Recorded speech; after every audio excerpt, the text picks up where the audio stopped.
Hello বন্ধুরা, আমি আবার আপনাদের সামনে আজকে চলে এসেছি।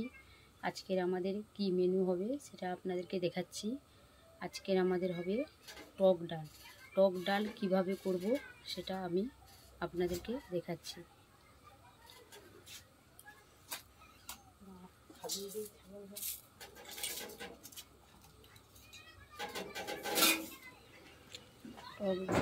এই যে প্রথমে আমি শুকনো লঙ্কা দুটোকে হাফ হাফ করে কেটে নিয়েছি। এটা এই যে গরম তেলের মধ্যে দিয়ে দিলাম।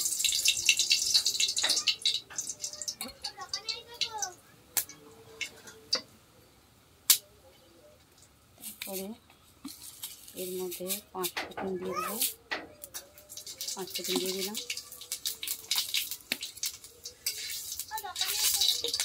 লঙ্কাটাকে বেশ লাল করে ভেজে নেব, 5 ফোঁড়নটা যেন ভাজা হয়ে যায়। তারপরে এর মধ্যে তেজপাতা দেবো। তেজপাতা দিলাম, দিয়ে আমি যে আমগুলো কেটে রেখেছি, এই যে আম, এই আম দিয়ে আজকের কাঁচা আমের টক ডাল করবো। এই যে আমগুলো এর মধ্যে দিলাম, দিয়ে একটু সুন্দর করে আমগুলোকে একটু ভেজে নিতে হবে, হালকা করে যেন আমের গায়ে পেঁয়াজ লাগে। এখন আমগুলো লাল হয়ে এসছে।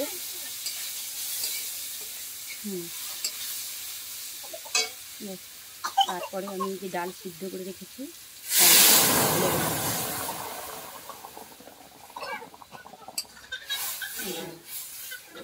ঢেলে দিলাম। ঢেলে দেওয়ার পরে ডালটাকে আস্তে আস্তে ফুটাতে থাকবো, কারণ আমগুলো যাতে সিদ্ধ হয়।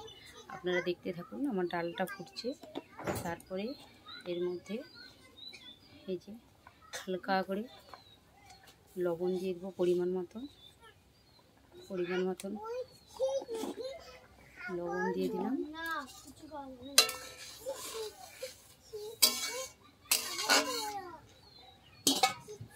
পরিমাণ মতন লবণ দিয়ে এখন ডালটা এরকম ফুটতে থাকবে, কারণ আমটা যাতে সিদ্ধ হয় সেই জন্য ডালটা ফুটছে। আপনারা দেখতে থাকুন।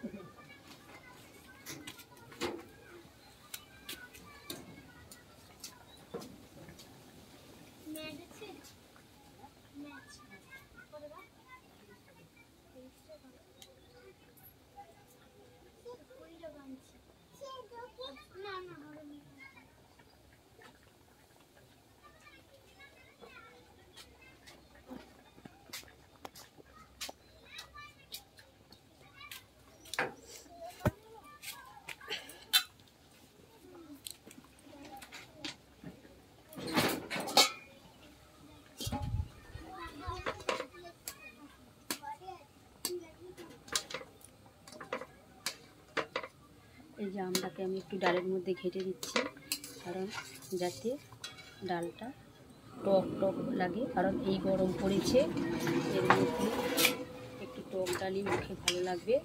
তার জন্য বন্ধুরা আমি আজকের আপনাদেরকে দেখাচ্ছি কীভাবে টক ডাল করতে হয়। এই টক ডাল করার পদ্ধতি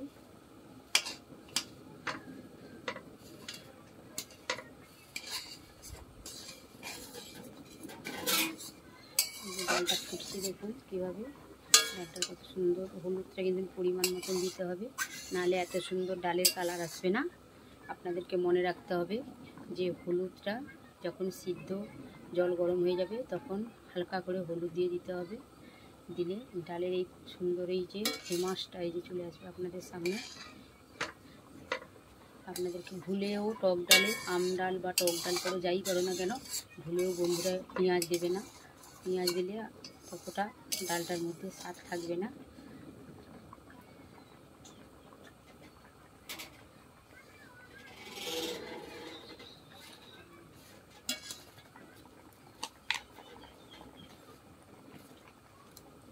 লবণ কম হয়েছিল তাই একটু লবণ দিয়ে দিলাম।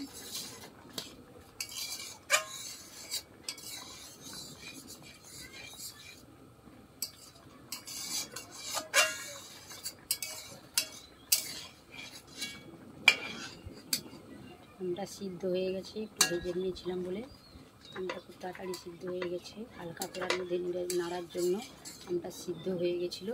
তারপরে ডালটা ফোটার জন্য আমটা হয়ে গেছে, ডালটা দেখো আমাদের প্রস্তুত। আপনারা এইভাবে ডাল রান্না করবেন। নমস্কার।